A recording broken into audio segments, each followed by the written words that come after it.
Mes frères et sœurs, il est des moments dans la vie où les épreuves nous assaillent, où les difficultés semblent insurmontables. Pourtant, au cœur de ces tempêtes, se cache un dessein divin. Avant toute chose, je vous prie de vous abonner, d'aimer cette vidéo et de la partager pour nous aider à toucher davantage de personnes, à diffuser l'Évangile et à impacter plus de vies. N'hésitez pas à commenter avec un « Amen » après avoir récité la prière, que le Seigneur étende sa main sur vous, et que sa paix inonde votre cœur dès maintenant. Lorsque le Seigneur permet que nous traversions des vallées d'ombre, il ne le fait pas par cruauté, mais par amour. Il nous affine, nous façonne, nous modèle à son image. Il sait que ces moments de crise sont les creusets dans lesquels notre caractère se forge, notre foi se fortifie. Ces épreuves, aussi douloureuses soient-elles, sont en réalité des bénédictions déguisées. Elles sont l'occasion pour nous de découvrir la profondeur de notre relation avec Dieu, de le reconnaître comme notre libérateur, notre espoir, notre secours dans les moments de détresse. Le psalmiste, dans le psaume 119, verset 71, nous livre une vérité surprenante: « Il est bon pour moi que je sois affligé, afin que j'apprenne tes lois. » Comment cela peut-il être bon de souffrir? Comment la détresse peut-elle être source de bénédiction? Les exemples bibliques abondent pour nous éclairer. Joseph, rejeté et vendu comme esclave, a connu l'adversité, mais c'est dans cette épreuve qu'il a découvert la puissance de Dieu qui l'a élevé au sommet de l'Égypte. La femme atteinte d'une perte de sang a souffert pendant de longues années, mais sa foi en Jésus l'a guérie. Bartimée, aveugle de naissance, a retrouvé la vue grâce à la miséricorde divine. Ces récits nous enseignent que les difficultés sont parfois nécessaires pour que nous puissions expérimenter la puissance de Dieu dans nos vies. Elles nous poussent à nous agenouiller, à chercher le Seigneur avec désespoir, à reconnaître notre besoin de son intervention. Bien sûr, ces épreuves sont douloureuses, inconfortables. Mais lorsque nous adoptons une perspective éternelle, nous pouvons, comme l'apôtre Paul, considérer nos afflictions présentes comme légères et passagères en comparaison de la gloire éternelle qu'elle prépare pour nous. Dieu est fidèle. Il ne nous abandonne jamais dans nos difficultés. Il nous donne la force de les surmonter, de rester victorieux. Aujourd'hui, je veux vous transmettre un message simple et puissant: parce que Jésus a triomphé de Satan, vous aussi pouvez marcher dans la victoire. Vous avez la foi nécessaire pour résister aux attaques de l'ennemi et remporter la victoire. Vous n'êtes pas destiné à la défaite, à l'oppression. Alors, comment vivre une vie victorieuse? Comment vaincre les obstacles et trouver la paix que Dieu désire pour nous? En tant que chrétiens, nous devons prendre conscience qu'il y a un combat spirituel pour notre âme. Mais Dieu a déjà ouvert la voie de la victoire par sa grâce et sa miséricorde. Nous sommes plus que vainqueurs en Christ. Un principe fondamental à comprendre est que, pour recevoir la victoire de Dieu, nous devons réaliser qu'il a déjà tout accompli. Il a déjà vaincu tous les ennemis, tous les défis, tous les démons. La bataille a déjà été gagnée. Si seulement nous pouvions saisir cette vérité, nous expérimenterions la véritable puissance et la véritable victoire dans nos vies. Saints, nous vainquons grâce à Jésus. Et oui, la bataille peut parfois être difficile, mais nous savons que le Seigneur nous a dit de prendre notre croix et de le suivre. En faisant cela, nous marcherons dans la victoire. Cela ne signifie pas que nous ne serons jamais persécutés. Oh, nous le serons, mais nous vaincrons. Cela ne signifie pas que nous ne connaîtrons jamais de revers. Les revers viendront, mais en Jésus, nous vaincrons. J'aime que les versets 9 à 11 du psaume 91 disent: « Parce que tu as fait de l'Éternel ta demeure, le Très-Haut qui est mon refuge, aucun malheur ne pourra t'atteindre. Aucun fléau n'approchera de ta tente, car il ordonnera à ses anges de te protéger dans toutes tes voies. » Prions maintenant. Père Dieu, tu es un Dieu juste et fidèle. Ta parole dans Proverbe 29 verset 25 dit: « La crainte des hommes est un piège, mais celui qui se confie en l'Éternel est en sécurité. » Cela signifie que la crainte des hommes est un piège dangereux, mais que la confiance en toi, mon Seigneur, est synonyme de sécurité. Te faire confiance, c'est te préserver. Cela signifie protection. Aide-moi à ne jamais placer ma foi ou ma confiance en l'homme. Seigneur, aide-moi à ne jamais me fier à moi-même, mais à me donner entièrement à toi, Roi Jésus, à te faire confiance, à placer tout mon espoir et ma foi en toi. Je prie comme le dit ta parole dans le psaume 17 verset 7, montre-moi les merveilles de ton grand amour.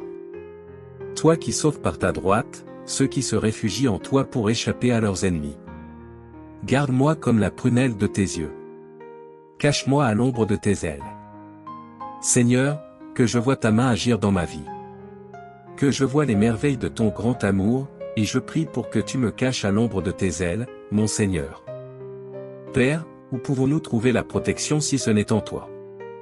Où pouvons-nous trouver la sécurité si ce n'est en ta présence? Il n'y a nulle part d'autre et personne d'autre qui puisse offrir une paix qui dépasse l'entendement. Personne d'autre que toi, mon Seigneur. Je me présente devant toi avec des remerciements sincères. Un remerciement sincère pour ta protection sur ma vie et ma famille, et Seigneur, je suis reconnaissant. Je suis reconnaissant pour tes nombreuses promesses de préservation et de sécurité. Je prie aujourd'hui pour que ta présence soit toujours présente dans mon cœur et même dans mes maisons. Je prie pour que je sois rempli du Saint-Esprit et que je fasse l'expérience de la puissance dont tu as parlé lorsque tu as dit dans Jean 14, verset 12, « En vérité, je vous le dis, celui qui croit en moi fera les œuvres que je fais, et il en fera de plus grandes encore, parce que je m'en vais vers mon Père. » Que l'Esprit Saint me conduise dans tout ce que je peux faire, afin que je cherche refuge en toi et jamais dans ce monde. Je prie pour que le Saint-Esprit me conduise à vivre une vie droite et agréable à ta manière, afin que j'aie la crainte du Seigneur, car lorsque je te crains, Seigneur Jésus, ta parole m'assure dans le psaume 34 verset 7, que l'ange du Seigneur campe tout autour de ceux qui le craignent et les délivre. Goûtez et voyez que le Seigneur est bon. Heureux l'homme qui se confie en lui. J'invoque aujourd'hui le nom de Jésus-Christ. Je te demande d'être toujours avec moi, Seigneur, d'être ma tour de force. J'ai confiance que tu nous garderas, moi et ma famille, en paix et à l'abri du malin.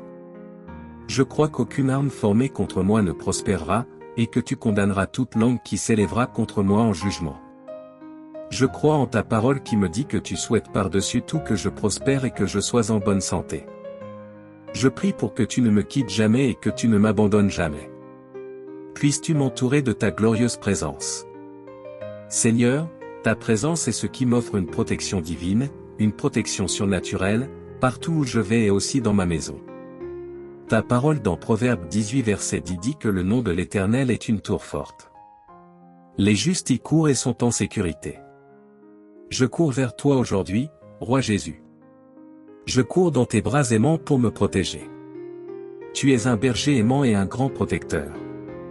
Nous te louons, Roi Jésus, car bien que nous soyons confrontés à de nombreuses épreuves, à de nombreuses circonstances difficiles, nous avons confiance en toi. Nous te faisons confiance pour être un Dieu toujours fidèle.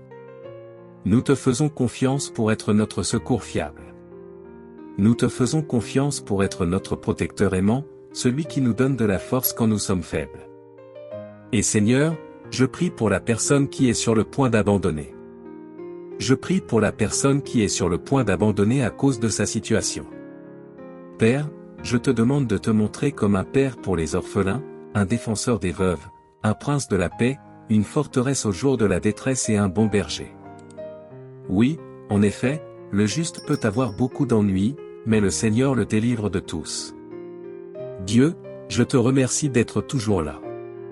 Tu es toujours fidèle pour fortifier mon esprit et pour me retenir. Seigneur, à cause de tout ce que j'ai traversé, je prie maintenant, non pas parce que j'ai besoin de quelque chose, mais je prie parce que j'ai beaucoup de raisons d'être reconnaissant. Seigneur Jésus, j'ai confiance et je crois que malgré les épreuves que tu m'as permis d'affronter, tu révéleras le trésor qui est en moi.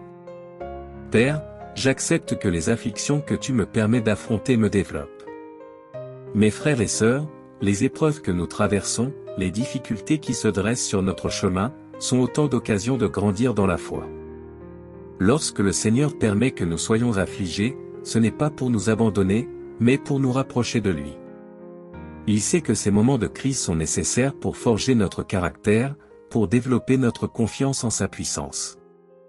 Même au cœur de la souffrance, nous pouvons être sûrs de sa présence à nos côtés.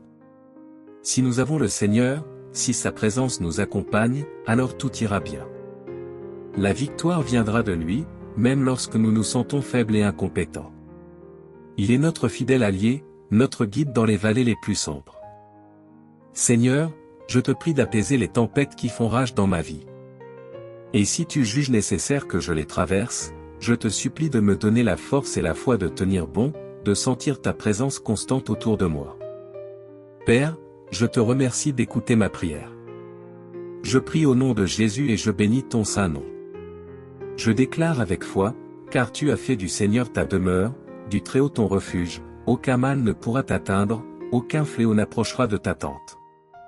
Car il ordonnera à ses anges de te protéger dans toutes tes voies. Je te supplie, Seigneur, montre-moi les merveilles de ton grand amour, toi qui sauves de leurs ennemis par ta droite ceux qui se réfugient en toi. Garde-moi comme la prunelle de tes yeux, cache-moi à l'ombre de tes ailes. Je me souviens de ta promesse, car sa colère ne dure qu'un instant, sa faveur est pour la vie. Les pleurs durent une nuit, mais la joie vient au matin. Je crois en la protection de ton ange, l'ange du Seigneur campe autour de ceux qui le craignent et les délivre. Je proclame ta bonté, goûtez et voyez que le Seigneur est bon. Heureux l'homme qui se confie en lui.